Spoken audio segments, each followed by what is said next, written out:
Olá pessoal! Nesse vídeo eu vou trazer 3 ações que os patrões, as empresas, elas não podem ter ou fazer com os seus funcionários. Vamos para o vídeo!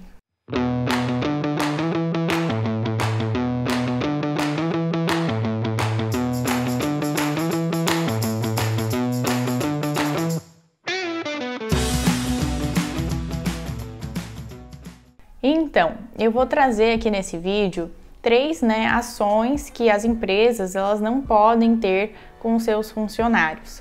A gente percebe que muitas vezes essas ações acontecem, às vezes, por não conhecimento jurídico do assunto, ou às vezes, infelizmente, até com má intenção da empresa. A primeira delas que eu quero trazer para vocês aqui hoje é quando a empresa ela bate o cartão ponto pelo funcionário.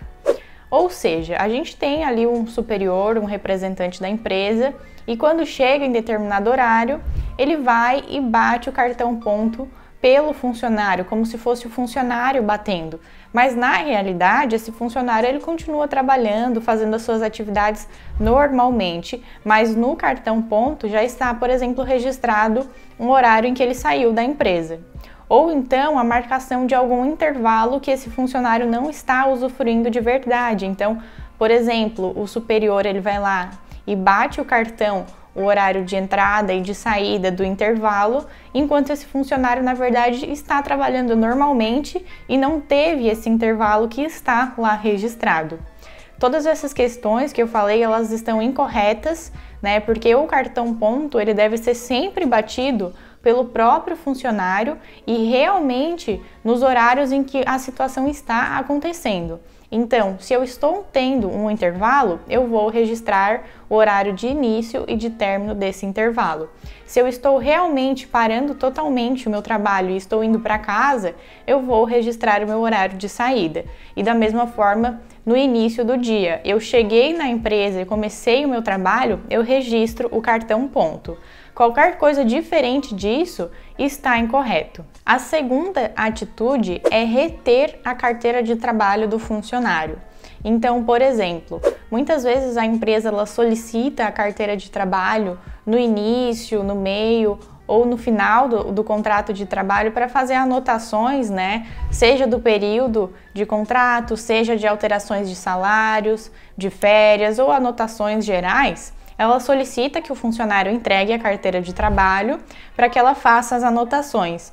Mas, por vezes, ela acaba demorando semanas, meses, a gente já viu até anos, para devolver a carteira desse funcionário. E isso é incorreto. O prazo que a lei prevê é 48 horas. Então, quando esse prazo ele é extrapolado, principalmente por períodos assim mais extensos, então meses, anos, o funcionário ele vai ter direito de cobrar na justiça os direitos pertinentes, pode ser aplicado multa ou às vezes até indenizações nesses casos, porque o prazo ele vai ter sido, foi desrespeitado. A terceira atitude que a empresa não deve ter, ela não pode ter com o funcionário é ofensas, humilhar, maltratar, rebaixar o funcionário.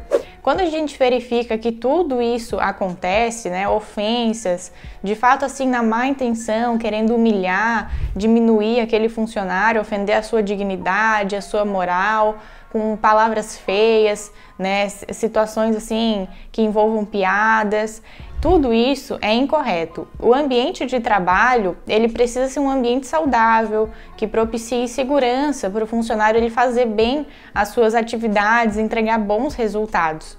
Quando é o oposto disso, quando tem essas situações realmente assim na intenção de diminuir o funcionário, é incorreto e o funcionário ele poderia buscar a justiça para ver os seus direitos, pedir indenizações, multas. Inclusive a gente já tem aqui no canal um vídeo em que foram citadas 5 situações que geram direito à indenização por danos morais. Essa questão de ofensas, palavras feias, piadas, elas justamente são uma das situações que nós citamos no vídeo. Então assistam o vídeo, para aqueles que têm interesse no assunto. Mas, resumo, essa situação é incorreta, é uma atitude que a empresa não pode ter. O correto seria um ambiente de trabalho ok, bom para trabalho, bom para que o funcionário consiga exercer realmente a sua função com qualidade, com segurança e com tranquilidade. Além dessas atitudes aqui que eu citei, existem muitas outras que podem acontecer em desconformidade com a lei. Então esses foram só 3 exemplos, mas existem tantas outras situações que elas acabam ficando em sentido contrário ao que a lei prevê, e então o funcionário ele pode ter direito de buscar a justiça para buscar os seus direitos. Então é importante a gente buscar e ter conhecimento e tentar entender um pouco mais sobre a lei trabalhista para a gente realmente conseguir cumprir, né, o que ela prevê. Eram essas as informações que eu queria passar no vídeo de hoje. Se vocês gostaram, curtam o vídeo, comentem aqui embaixo se alguma dessas situações já aconteceu com você ou com algum colega. Compartilhem o vídeo com seus colegas e também curtam aqui o nosso canal, se inscrevam nele para ficar por dentro dos vídeos que a gente compartilha semanalmente.